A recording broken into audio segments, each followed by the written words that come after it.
નમસ્કાર મિત્રો, જય શ્રી કૃષ્ણ, રાધે રાધે, હર હર મહાદેવ। હું છું તમારો હેલ્થ સાથી ડોક્ટર રોનક ભીમાણી અને આપ સૌનું હાર્દિક સ્વાગત છે આજના વિડીયોમાં। આજનો વિષય તમને કદાચ થોડો નવાઈ ભર્યો લાગશે, કારણ કે આજે આપણે વાત કરવા જઈ રહ્યા છીએ એક નાની જગ્યાની જે આપણા શરીરના મધ્યમાં છે, જેને આપણે દરરોજ જોઈએ છીએ પરંતુ તેના વિશે ક્યારેય ગંભીરતાથી વિચારતા જ નથી। હા મિત્રો, હું વાત કરી રહ્યો છું નાભીની। તમે પણ ઘણીવાર સોશિયલ મીડિયા પર સાંભળ્યું હશે, રાત્રે સૂતા પહેલા નાભીમાં માત્ર 2 ટીપા નાખો, ફાટેલા હોઠ ગાયબ, ત્વચા ચમકી ઉઠશે, શરીરની ઘણી સમસ્યાઓમાં રાહત મળશે। પણ સવાલ એ છે, શું ખરેખર એવું માનવું બને છે?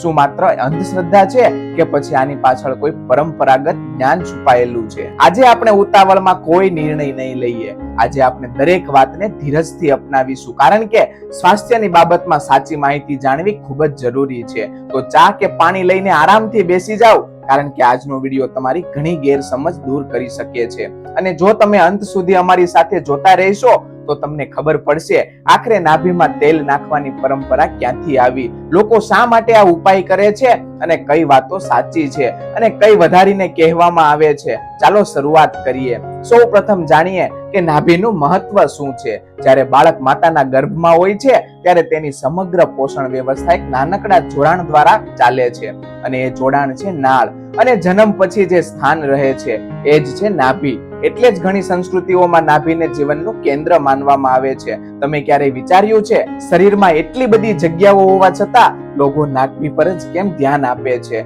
તેનું કારણ એ છે, હજારો વર્ષોથી આયુર્વેદ અને પરંપરાગત ઉપચારની પદ્ધતિઓમાં નાભીને મહત્વ આપવામાં આવ્યું છે। હવે અહીં એક વાત સમજવી ખૂબ જ જરૂરી બને છે। ઘણા લોકો કહે છે કે નાભીમાંથી સીધું આખા શરીરમાં તેલ પહોંચી જાય છે, પરંતુ આધુનિક વૈજ્ઞાનિક અભ્યાસો એ વાતને સ્પષ્ટ રીતે સાબિત થતા નથી। એટલે આપણે કોઈ પણ દાવાને અંધપણે માનવાનો નથી, પરંતુ એક ચોક્કસ છે, જે નાભીની આસપાસની ત્વચા ખૂબ જ સંવેદનશીલ હોય છે, અને તે વિસ્તારની કાળજી રાખવાથી ત્વચાને આરામ અને ભેજ બંને મળી રહે છે। તમે પણ ક્યારેક જોયું હશે, શિયાળામાં હોઠ ખૂબ જ ફાટી જાય છે, ત્વચા સુકાઈ જાય છે, અને ઘણા લોકો એ સમયે વિવિધ ઘરેલું ઉપાય અજમાવતા હોય છે। એ જ રીતે નાભીમાં તેલ નાખવાનો ઉપાય પણ પેઢીઓથી ચાલતો આવ્યો છે, પરંતુ અહીંથી એક ખૂબ જ રસપ્રદ પ્રશ્ન ઉભો થાય છે, જો લોકો આ ઉપાય વર્ષોથી કરતા આવ્યા છે તો તેઓ કયું તેલ વાપરે છે અને શા માટે? કારણ કે બજારમાં તો 10 પ્રકારના તેલ મળે છે। કોઈ કહે નાળિયેરનું તેલ વાપરો, કોઈ કહે સરસવનું તેલ વાપરો, અને કોઈ કહે ઘી નાખો, અને કોઈ કહે એરંડાનું તેલ સૌથી સારું છે। હવે સાચું શું છે? અહીં એક વાત યાદ રાખજો, દરેક વ્યક્તિનું શરીર અલગ હોય છે, એટલે એક જ ઉપાય દરેક વ્યક્તિ માટે સરખો પરિણામ આપે એવું જરૂરી નથી। પણ ચાલો જાણીએ, જે લોકો પરંપરાગત રીતે કયા તેલનો ઉપયોગ કયા હેતુ માટે કરતા આવ્યા છે। સૌથી પહેલા વાત કરીએ નાળિયેરના તેલની। એક તેલ ઠંડક વાળું માનવામાં આવે છે। ઘણા લોકો માને છે શિયાળા કે ઉનાળામાં ત્વચાની શુષ્કતા ઘટાડવામાં મદદરૂપ થઈ શકે છે। તમને પણ ક્યારેક એવું થાય છે ને, ચહેરા પર ડ્રાયનેસ, હોઠ ફાટવા, ત્વચા ખેંચાતી હોય એવો અનુભવ થવો? એવા સમયે કેટલાક લોકો રાત્રે સૂતા પહેલા નાભીમાં 2 ટીપા નાળિયેરનું તેલ લગાવે છે। હવે આથી ખરેખર કેટલો ફાયદો થાય છે એ વ્યક્તિગત અનુભવ પર આધાર રાખે છે, પરંતુ ઘણા લોકો આને આરામદાયક અનુભવ તરીકે વર્ણવે છે। જો નાળિયેરનું તેલ ઠંડક આપે છે તો પછી ગરમ પ્રકૃતિનું તેલ કયું, અને લોકો તેનો ઉપયોગ શા માટે કરે છે? આ જ વાત હવે સમજવાની છે। નંબર 2 છે સરસવનું તેલ। આપણા ગુજરાત અને ભારતમાં સરસવનું તેલ વર્ષોથી વપરાય છે, પણ ઘણા દાદીઓ ઘરના નાના નાની આ તેલની સલાહ આપે છે। લોક માન્યતા મુજબ શિયાળામાં શરીરને ગરમ રાખવા માટે તેનો ઉપયોગ કરવામાં આવે છે। એક નાની વાત કહું, મારા ગામમાં એક વડીલ હતા, દરરોજ રાત્રે સૂતા પહેલા પગના તળિયા અને નાભીમાં સરસવનું તેલ લગાવતા। જ્યારે તેમને પૂછવામાં આવ્યું કે કેમ, તેમણે કહ્યું, બેટા, આ મને આરામ આપે છે અને ઊંઘ સારી આવે છે। હવે તેના વ્યક્તિગત અનુભવ હતો। આ વાત તો ઘણા આપણને બતાવે છે કે પરંપરાગત ઉપાયો લોકોના જીવનમાં કેટલા વર્ષોથી જીવંત છે। નંબર 3 છે તલનું તેલ। આયુર્વેદમાં તલના તેલને ખૂબ જ મહત્વ આપવામાં આવ્યું છે। ઘણા આયુર્વેદિક મસાજમાં તેનો ઉપયોગ થાય છે। તલનું તેલ શરીરને પોષણ આપતું માનવામાં આવે છે, એટલા માટે કેટલાક લોકો નાભી પર તેનો ઉપયોગ કરે છે। એક વાત ધ્યાનથી સાંભળજો, ઘણા લોકો તરત જ પરિણામ શોધે છે। આજે ઉપાય કર્યો, કાલે ચમત્કાર જોઈએ, પરંતુ પરંપરાગત ઉપાયોનો હેતુ સામાન્ય રીતે શરીરની નિયમિત સંભાળ હોય છે। મિત્રો, ઝટપટ ચમત્કાર નહીં, હવે જે વાત કરવાની છે એનું નામ સાંભળીને ઘણા લોકો આશ્ચર્યચકિત થઈ જાય છે, કારણ કે આ તેલનો ઉપયોગ લોકો વર્ષોથી એક ખાસ કારણ માટે કરતા આવ્યા છે. નંબર 4 છે એરંડાનું તેલ. ઘણા લોકો તેને કેસ્ટર ઓઇલ તરીકે પણ ઓળખે છે. આ તેલ ઘણું જ ગાઢ હોય છે. પરંપરાગત માન્યતાઓ અનુસાર કેટલાક લોકો તેનો ઉપયોગ ત્વચાની સંભાળ માટે કરે છે. સોશિયલ મીડિયા પર તો તમે ઘણી વખત સાંભળ્યું હશે, એરંડાનું તેલ નાભીમાં નાખો અને જુઓ ચમત્કાર. પણ અહીં સાવધાન રહેવાની ખાસ જરૂર છે. કોઈ પણ તેલ કોઈ જાદુઈ દવા નથી અને કોઈ પણ ગંભીર રોગનો ઉપચાર માત્ર તેલથી થઈ જાય એવો દાવો વૈજ્ઞાનિક રીતે સાબિત નથી. આથી વધારાની વાતોથી હંમેશા બચવું જોઈએ. નંબર 5 છે ઘી. ઘણા લોકો રાત્રે સૂતા પહેલા નાભીમાં ઘી લગાવવાનું પણ પસંદ કરે છે, ખાસ કરીને શિયાળામાં. લોકમાન્યતા મુજબ તે શુષ્કતા ઘટાડવામાં મદદરૂપ થઈ શકે. તે પણ કદાચ તમારા ઘરમાં કોઈ વડીલ પાસેથી આ વાત સાંભળી હશે. જો સાંભળી હોય તો કોમેન્ટમાં જરૂર લખજો. મને જાણવું ગમશે કે તમારા ઘરે કયો તેલનો ઉપયોગ કરવામાં આવે છે. એક રસપ્રદ પ્રશ્ન. અત્યાર સુધી આપણે અલગ અલગ તેલ વિશે વાત કરી, પણ એક સવાલ હજુ બાકી છે. શું ખરેખર નાભીમાં તેલ નાખવાથી શરીરમાં કોઈ ખાસ પ્રક્રિયા શરૂ થાય છે કે પછી આ માત્ર આરામ અને સ્વ સંભાળનો એક ભાગ છે? અને સૌથી મહત્વની વાત, કઈ પરિસ્થિતિમાં આ ઉપાય ન કરવો જોઈએ? હવે આપણે પહોંચ્યા છીએ આખા વિષયના સૌથી મહત્વના ભાગ પર, કારણ કે અહીંથી નક્કી થાય છે કે સોશિયલ મીડિયા પર જે કહેવામાં આવે છે તેમાં કેટલી હકીકત છે અને કેટલી માત્ર વાતો જ છે. તમે પણ ઘણી વખત આવા દાવા સાંભળ્યા હશે. નાભીમાં તેલ નાખવાથી આંખો તેજ થાય છે, સાંધાના દુખાવો દૂર થાય છે, વાળ ખરવાનું બંધ થઈ જાય છે, ચહેરો ગ્લો કરવા લાગે છે અને કેટલાક લોકો તો એવું પણ કહે છે શરીરનો લગભગ બધી સમસ્યાઓ દૂર થઈ જાય છે. હવે સવાલ એ છે, શું ખરેખર આવું બને છે?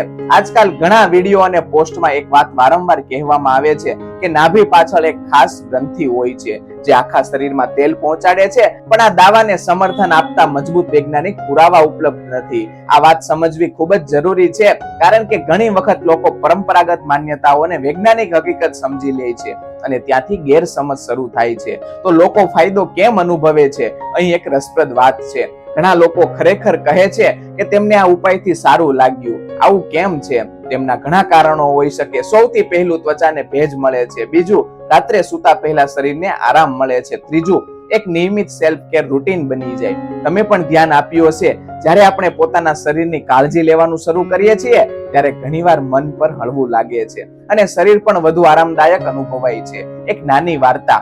એક મહિલા મને મળ્યા હતા. તેમણે કહ્યું, હું દરરોજ રાત્રે સૂતા પહેલા નાભીમાં નાળિયેરનું તેલ લગાવું છું. મેં પૂછ્યું, શું ફાયદો થાય છે? તેમણે જવાબ આપ્યો, મને શાંતિ અનુભવાય છે. તેમણે એવું નથી કહ્યું કે તેમના બધા જ રોગ દૂર થઈ ગયા. તેમણે માત્ર એટલું કહ્યું કે તેમને સારું લાગે છે. અને આ બંને વાતોમાં ખૂબ જ મોટો તફાવત છે. અહીંથી એક નાનો સવાલ ઉભો થાય છે, જો આ ઉપાય એટલો સરળ છે તો શું દરેક વ્યક્તિએ કરવો જોઈએ કે પછી કેટલીક પરિસ્થિતિમાં તે નુકસાનકારક પણ બની શકે છે? આ વાત બહુ ઓછા લોકો જાણે છે. તો હવે પ્રશ્ન થાય કે ક્યારે સાવધાન રહેવું જોઈએ? જો નાભીની આસપાસ ઇન્ફેક્શન હોય, લાલાશ હોય, ખંજવાળ આવતી હોય અથવા કોઈ ઘા હોય તો કોઈ પણ તેલ લગાવતા પહેલા તબીબની સલાહ લેવી ખૂબ જ જરૂરી છે, કારણ કે દરેક વ્યક્તિની ત્વચા અલગ હોય છે અને કેટલીક વખત તેલની એલર્જી પણ થઈ શકે છે, ખાસ કરીને જો કોઈ નવું તેલ પહેલી વાર વાપરતા હોય તો. આજકાલ એક સમસ્યા વધી રહી છે. લોકો 30 સેકન્ડ રીલ્સ જોઈને માની લે છે કે તેમનું આખું જ્ઞાન મળી ગયું, પણ સ્વાસ્થ્યની બાબતમાં આવું કરવું જોખમી બની શકે છે, કારણ કે દરેક શરીર અલગ છે, દરેક વ્યક્તિની ઉંમર અલગ છે, દરેકની સમસ્યા અલગ છે અને દરેકનો અનુભવ પણ અલગ હોય છે. એટલે કોઈ પણ ઘરેલું ઉપાયને ચમત્કાર માનીને અપનાવવો એ યોગ્ય નથી. તમે પણ કદાચ ધ્યાન આપ્યું હશે, ઘણા લોકો ઉપાય વિશે ખૂબ જ વખાણ કરે છે અને એટલા જ લોકો કહે છે કે તેમને કોઈ ફરક પડ્યો નથી. આખરે આવું કેમ? કારણ કે શરીર એકદમ અનોખું છે. જે વસ્તુ એક વ્યક્તિ માટે મદદરૂપ થાય એ બીજી વ્યક્તિ માટે બિનઅસરકારક પણ હોઈ શકે. સૌથી મહત્વની વાત, નાભીમાં તેલ નાખવું એ પરંપરાગત સ્વ સંભાળની પદ્ધતિ હોઈ શકે, પણ તેને કોઈ ગંભીર રોગની સારવાર તરીકે જોવું યોગ્ય નથી. જો તમને લાંબા સમયથી કોઈ સ્વાસ્થ્ય સમસ્યા હોય તો યોગ્ય ડોક્ટર અથવા નિષ્ણાતની સલાહ લેવી સૌથી મહત્વપૂર્ણ છે. હવે વાત વધુ રસપ્રદ બનવાની છે, કારણ કે આગળના ભાગમાં આપણે જાણીશું ભારતના અલગ અલગ રાજ્યના લોકો નાભી માટે કયા ઘરેલું ઉપાયો કરતા આવ્યા છે, દાદા નાનીના કેટલાક રસપ્રદ નુસ્ખા અને એવી વાતો જે કદાચ તમે આજે પહેલી વાર સાંભળશો. તો મિત્રો વિડીયો ક્યાંય સ્કીપ કરશો નહીં, કારણ કે હવે શરૂ થઈ જવા રહ્યો છે પરંપરાગત જ્ઞાનનો સૌથી રસપ્રદ અધ્યાય. હવે આપણે સમયની પાછળ જઈશું, એ સમય તરફ જ્યારે મોબાઈલ નહોતા, ઇન્ટરનેટ નહોતું અને યુટ્યુબ પર હેલ્થ ટુસ્કાઓ પણ નહોતા. ત્યારે લોકો શું કરતા, ત્યારે લોકો કોની સલાહ લેતા? ત્યારે ઘરમાં એક યુનિવર્સિટી હતી અને તેના પ્રોફેસર હતા આપણા દાદી અને નાની. તમારા ઘરમાં પણ કોઈ દાદી કે નાની હશે જ, જેઓ તને નાની મોટી સમસ્યાનો ઘરેલો ઉપાય જાણતા હશે. તમે પણ ધ્યાન આપ્યું હશે ને, થોડું માથું દુખે તો એક નુસ્ખો, પેટમાં ગડબડ થાય તો બીજો નુસ્ખો, અને જો ત્વચા સૂકી થાય તો ત્રીજો નુસ્ખો. દાદી કહેતા હતા, સૂતા પહેલા નાભીમાં થોડું ઘી લગાવીને સૂઈ જા. આ વાક્ય કદાચ તમે પણ ક્યારેય સાંભળ્યું હશે. ઘણા ઘરોમાં આ પ્રશ્ન આજે પણ જોવા મળે છે, ખાસ કરીને શિયાળામાં. વડીલો માનતા હતા કે ઘી શરીરને પોષણ આપી આરામદાયક લાગણી આપે છે. ભલે તેના ઘણા દાવાઓ માટે વૈજ્ઞાનિક પુરાવા ઉપલબ્ધ ન હોય, પણ તે એક વાત ચોક્કસ છે, આ ઉપાય પેઢીઓથી લોકોની જીવનશૈલીનો ભાગ રહ્યો છે. ગુજરાતના ઘણા ગામડાઓમાં આજે પણ કેટલાક વડીલો રાત્રે સરસવનું તેલ અથવા તો ઘી નાભીમાં લગાવવાની સલાહ આપે છે. ખાસ કરીને જ્યારે હવામાન ખૂબ જ શુષ્ક હોય. તેમનો મત હોય કે શરીરને બહારથી પણ થોડી કાળજી આપવી જોઈએ. અહીં એક સુંદર વાત છે, આ ઉપાયો માત્ર શરીર માટે નહોતા, પણ પરિવારના પ્રેમનું પ્રતીક પણ હતા. દાદી પોતાના હાથથી તેલ લગાવી આપે અને સૌથી પ્રેમથી વાતો કરે, એમાં જ અડધો આરામ મળી જતો. ભારત માત્ર ગુજરાત સુધી મર્યાદિત નથી. દેશના અલગ અલગ ખૂણામાં આ વિષયને લઈને અલગ અલગ માન્યતાઓ જોવા મળે છે, અને અહીંથી વાત વધુ રસપ્રદ બને છે. ઉત્તર ભારતમાં શું માનવામાં આવે છે? ઉત્તર ભારતના કેટલાક વિસ્તારોમાં લોકો સરસવના તેલને ખૂબ જ મહત્વ આપે છે. ત્યાં શિયાળાની ઠંડી વધારે હોય છે, એટલે સરસવનું તેલ ગરમ પ્રકૃતિનું માનવામાં આવે છે. ઘણા પરિવારોના બાળકોમાં પગ, હાથ અને નાભીની આસપાસ તેલ લગાવવાની પરંપરા જોવા મળે છે. યાદ રાખજો, આ પરંપરા માન્યતાઓ છે. દરેક દાવા માટે વૈજ્ઞાનિક પુરાવા ઉપલબ્ધ હોય એવું જરૂરી નથી. દક્ષિણ ભારતમાં નાળિયેરનું મહત્વ. અહીં નાળિયેરનું તેલ ખૂબ જ લોકપ્રિય છે. વાળ માટે, ત્વચા માટે અને ઘણા ઘરેલું ઉપયોગમાં તેનો ઉપયોગ થાય છે. કેટલાક લોકો નાભી માટે પણ નાળિયેરનું તેલ પસંદ કરે છે, કારણ કે તે ત્વચાને ભેજ આપતું હોવાનું માનવામાં આવે છે. એક રસપ્રદ ઘટના, એકવાર એક વ્યક્તિએ મને કહ્યું, હું 20 વર્ષથી રાત્રે સૂતા પહેલા નાભીમાં થોડું ઘી લગાવું છું. મેં પૂછ્યું શા માટે? તેમણે હસીને કહ્યું, કારણ કે મારી માતા કહેતા હતા. કેટલી સુંદર વાત છે. કેટલાક ઉપાયો પાછળ વિજ્ઞાન હોય છે, અને કેટલાક ઉપાયો પાછળ લાગણી, અને ઘણીવાર બંને સાથે જોડાયેલા હોય છે. શું બધા ઘરેલું ઉપાયો સાચા હોય છે? આ બહુ મહત્વનો પ્રશ્ન છે. જવાબ છે ના. દરેક વસ્તુ ઉપાય દરેક વ્યક્તિ માટે યોગ્ય નથી. કેટલાક ઉપાયો મદદરૂપ બની શકે છે, કેટલાક કોઈ અસર ન કરે, અને કેટલાક કિસ્સામાં નુકસાન પણ થઈ શકે. એટલે સમજદારી ખૂબ જ જરૂરી છે. તમને પણ આવું થાય છે ને? ઘણી વખત આપણે કોઈ વડીલની સલાહ સાંભળીએ છીએ અને તરત જ વિચારીએ છીએ આ તો જૂની વાત છે, પણ પછી વર્ષો પછી ખબર પડે છે કે તે સલાહ પાછળ કોઈ ને કોઈ અનુભવ જરૂર હતો. શું તમારા ઘરમાં પણ કોઈ એવો નુસ્ખો છે જે પેઢીઓથી ચાલતો આવ્યો છે? કોમેન્ટમાં જરૂર લખજો. તમારો અનુભવ હજારો લોકોને મદદ કરી શકે છે. હવે આપણે વાત કરવા જઈ રહ્યા છીએ દાવાઓની, જે સોશિયલ મીડિયા પર કરોડો વખત શેર થયા છે, અને કદાચ તમે પણ આમાંથી ઘણા દાવા સાંભળ્યા હશે. કોઈ કહે નાભીમાં ઘી નાખો અને હોઠ ફાટવાનું બંધ થઈ જાય. કોઈ કહે નાભીમાં તેલ નાખો અને ચહેરો ચમકી ઉઠે. કોઈ કહે આંખોની કમજોરી દૂર થઈ જશે, અને કેટલાક તો એવું પણ કહે છે કે વાળ ખરવાનું બંધ થઈ જશે. ચાલો એક એક દાવાઓનો શાંતિથી તપાસ કરીએ. દાવો નંબર 1 છે ફાટેલા હોઠમાં ફાયદો. આ સૌથી લોકપ્રિય દાવો છે, અને કદાચ સૌથી જૂનો પણ. ઘણા લોકો માને છે કે રાત્રે સૂતા પહેલા નાભીમાં ઘી અથવા તેલ લગાવવાથી હોઠની શુષ્કતા ઓછી થઈ શકે છે. અને અહીં એક વાત સમજવી જરૂરી છે, જો હોઠ ફાટવાનું મુખ્ય કારણ શરીરમાં પાણીની ઉણપ હોય તો માત્ર નાળિયેર તેલ લગાવવાથી સમસ્યા સંપૂર્ણ દૂર થઈ જશે એવું જરૂરી નથી. કે પણ કેટલાક લોકોને આ ઉપાય સાથે આરામદાયક અનુભવાયો હોવાનું કહેવામાં આવે છે. એટલે માને કે એક ઘરેલું સેલ્ફ કેર પ્રેક્ટિસ તરીકે જોવી જોઈએ, ચમત્કારિક ઉપચાર તરીકે નહીં. પણ જો હોઠ ઘણા લોકો માટે આટલો વિશ્વાસ રાખે છે, તો પછી ચહેરાની ત્વચા માટે શું? અહીંથી શરૂ થાય છે બીજો મોટો દાવો. દાવો નંબર 2 છે ચહેરા પર ગ્લો આવે છે.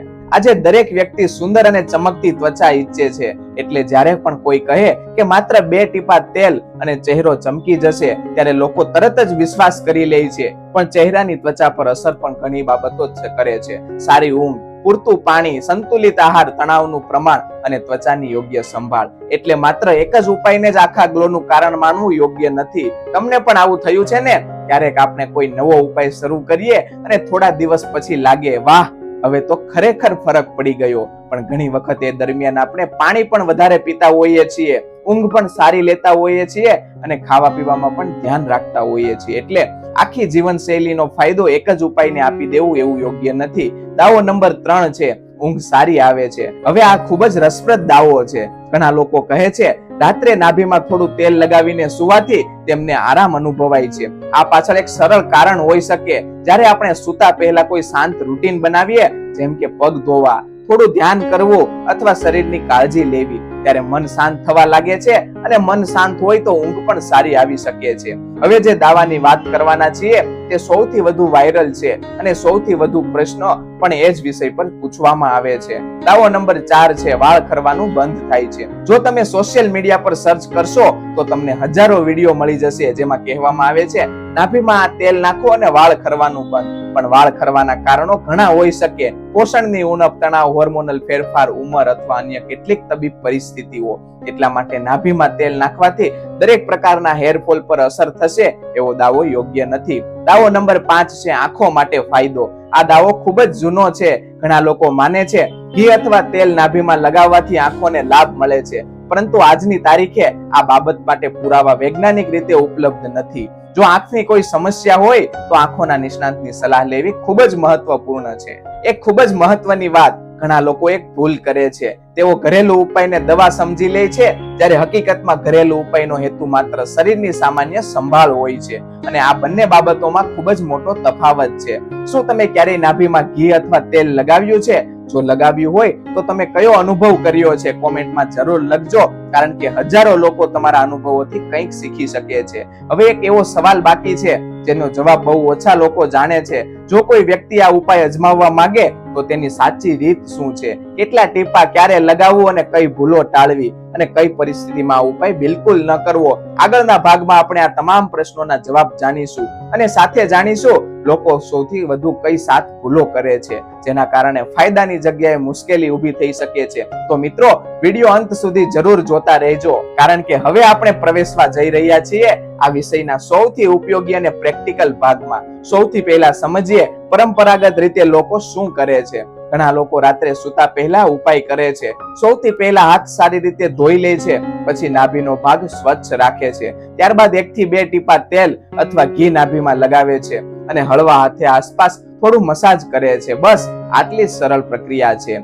ઘણી વખત વિડીયોમાં તમે જોયું હશે, લોકો અડધી ચમચી તેલ નાખવાની સલાહ આપે છે, પરંતુ સામાન્ય રીતે પરંપરાગત ઉપયોગમાં બહુ ઓછી માત્રા વપરાતી હતી. ચાલો હવે આપણે કઈ કઈ ભૂલો કરીએ છીએ તેની વાત કરી લઈએ. સૌથી મોટી ભૂલ નંબર 1, અતિશય અપેક્ષા રાખવી. આજે ઉપાય કર્યો અને કાલે ચમત્કારની આશા રાખી. આ સૌથી સામાન્ય ભૂલ છે. શરીર કોઈ જાદુઈ મશીન નથી. કોઈ પણ સારી આદતનું પરિણામ સમય સાથે દેખાય છે. સૌથી મોટી ભૂલ નંબર 2, ગંદી નાભીમાં તેલ લગાવવું. ઘણા લોકો આ બાબત પર ધ્યાન જ નથી આપતા. જો નાભીને માત્ર સ્વચ્છ ન હોય તો કોઈ પણ વસ્તુ લગાવતા પહેલા સફાઈ જરૂરી છે. સ્વચ્છતા હંમેશા પ્રથમ આવે છે. હવે જે ભૂલ વિશે વાત કરીએ છીએ તે હજારો લોકો અજાણતા કરે છે અને પછી કહે છે સમસ્યા વધી ગઈ. સૌથી મોટી ભૂલ નંબર 3, એલર્જી ચેક કર્યા વગર નવું તેલ વાપરવું. દરેક વ્યક્તિની ત્વચા અલગ હોય છે. જો કોઈ નવું તેલ વાપરી રહ્યા હોવ તો પહેલા થોડા ભાગ પર ટેસ્ટ કરવો યોગ્ય છે. ખંજવાળ, લાલાચ અથવા બળતરા થાય તો તેનો ઉપયોગ જરૂર પડે બંધ કરવો જોઈએ. સૌથી મોટી ભૂલ નંબર 4, દરેક બીમારી માટે આ ઉપાય પર આધાર રાખવો. આ વાત ખૂબ જ ધ્યાનથી સાંભળજો. જો કોઈ ગંભીર તકલીફ હોય તો માત્ર ઘરેલું ઉપાયો પર આધાર રાખવો યોગ્ય નથી. ઘરેલું ઉપાય સહાયક હોઈ શકે, પરંતુ યોગ્ય સારવારનો વિકલ્પ નથી. સૌથી મોટી ભૂલ નંબર 5, દરરોજ અલગ અલગ તેલ બદલતા રહેવું. આજે નાળિયેરનું તેલ, કાલે સરસવનું, પરમ દિવસે એરંડાનું અને પછી ઘી. આ રીત સતત બદલાવા કરવી એ તમને ખરેખર શું ફાયદો થઈ રહ્યો છે તે સમજવું મુશ્કેલ બની જાય છે. સૌથી મોટી ભૂલ નંબર 6, સોશિયલ મીડિયા પરની દરેક વાતને સાચી માનવી. આજે કોઈ પણ વ્યક્તિ મોબાઈલ લઈને વિડીયો બનાવી શકે છે, પણ દરેક માહિતી સાચી હોય એવું જરૂરી નથી. એટલે હંમેશા સમજદારીથી વિચારવું. સૌથી મોટી ભૂલ નંબર 7, પાણી ઓછું પીવું અને પછી ઉપાયને દોષ આપવો. જો શરીરમાં પાણીની ઉણપ હોય, ઊંઘ સારી ન હોય, આહાર ખરાબ હોય તો માત્ર એક ઉપાયથી બધું બદલાઈ જશે એવી આશા રાખવી યોગ્ય નથી. સ્વાસ્થ્ય હંમેશા સંપૂર્ણ જીવનશૈલી પર આધાર રાખે છે. હવે વાત કરીએ સૌથી વધુ પૂછાતા પ્રશ્નો વિશે, જેમાંથી ઘણા પ્રશ્નો તમને પણ થતા હશે. પ્રશ્ન નંબર 1 છે, નાભીમાં તેલ ક્યારે લગાવવું? મોટા ભાગના લોકો રાત્રે સૂતા પહેલા લગાવવાનું પસંદ કરે છે. પ્રશ્ન નંબર 2 છે, કેટલા ટીપા પૂરતા છે? સામાન્ય રીતે 1 થી 2 ટીપા પૂરતા માનવામાં આવે છે. પ્રશ્ન નંબર 3 છે, બાળકો માટે ઉપયોગ કરી શકાય? નાના બાળકો માટે કોઈ પણ ઉપાય અપનાવતા પહેલા તબીબી સલાહ લેવી યોગ્ય છે. પ્રશ્ન નંબર 4 છે, દરરોજ લગાવી શકાય? કેટલાક લોકો દરરોજ કરે છે, પરંતુ જો કોઈ ત્વચાની સમસ્યા થાય તો ઉપયોગ બંધ કરવો જોઈએ. પ્રશ્ન નંબર 5 છે, કયું તેલ સૌથી સારું? તે વ્યક્તિગત પસંદગી અને ત્વચા પર આધાર રાખે છે. એક જ જવાબ દરેક માટે યોગ્ય નથી. પ્રશ્ન નંબર 6, શું ખરેખર ચમત્કાર થાય છે? મિત્રો, ચમત્કાર શબ્દ સોશિયલ મીડિયાને ગમે છે, પણ હકીકતમાં કોઈ પણ ઉપાયને લઈને વાસ્તવિક અપેક્ષા રાખવી વધુ યોગ્ય છે. પ્રશ્ન નંબર 7, શું આ ઉપાય વિજ્ઞાનથી સંપૂર્ણ સાબિત છે? નાભીમાં તેલ નાખવાની સોશિયલ મીડિયા પર જણાવતા તમામ ફાયદા માટે પૂરતા વૈજ્ઞાનિક પુરાવા ઉપલબ્ધ નથી. આખરે આપણે આ લાંબી અને રસપ્રદ સફરના અંતિમ પડાવ પર આવી પહોંચ્યા છીએ અને હું એક સવાલ પૂછવા માંગુ છું, શું ખરેખર આખો વિડિયો માત્ર નાભીમાં 2 ટીપા તેલ વિશે હતો કે પછી આની પાછળ કોઈ વધુ મોટી વાત છુપાયેલી હતી? જરા વિચારજો. આજે આપણે શું શીખ્યા? આપણે નાભીનું મહત્વ સમજ્યું, આપણે જુદા જુદા તેલ વિશે વાત કરી, આપણે દાદી નાનીના નુસ્ખા સાંભળ્યા, આપણે સોશિયલ મીડિયા પર વાયરલ થતા દવાઓની તપાસ કરી, આપણે હકીકત અને ગેરસમજ વચ્ચેનો તફાવત સમજ્યો અને સૌથી મહત્વની વાત, આપણે સમજ્યું કે સ્વાસ્થ્યમાં કોઈ શોર્ટકટ નથી. મિત્રો, આજની દુનિયામાં દરેક વ્યક્તિ ચમત્કાર શોધી રહ્યો છે. કોઈ એક દવા, કોઈ એક પાવડર, કોઈ એક તેલ, કોઈ એક ઉપાય જો રાતોરાત બધું બદલી નાખે, પણ હકીકત કંઈક અલગ છે. સારું સ્વાસ્થ્ય નાની નાની આદતોમાંથી બને છે. દરરોજ પૂરતું પાણી પીવું, સમયસર ઊંઘ લેવી, સાચો ખોરાક ખાવો, તણાવ ઓછો રાખવો, શરીરને સમય આપવો અને પોતાના સ્વાસ્થ્ય પ્રત્યે જવાબદાર બનવું. આવી નાની નાની આદતોનું પરિણામ વર્ષો સુધી મોટું સ્વાસ્થ્ય બનીને આપી શકે છે. એક નાની વાર્તા. એક ગામમાં 2 મિત્રો રહેતા હતા. એક મિત્ર દરરોજ નવા નવા ઉપાયો શોધતો, ક્યારેક આ દવા, ક્યારેક તે નુસ્ખો, ક્યારેક કોઈ ચમત્કારિક ઉપાય. બીજો મિત્ર કઈ ખાસ કરતો નહીં, માત્ર રોજ થોડું ચાલતો, સમયસર જમતો, પૂરતી ઊંઘ લેતો અને પોતાના શરીરની કાળજી રાખતો.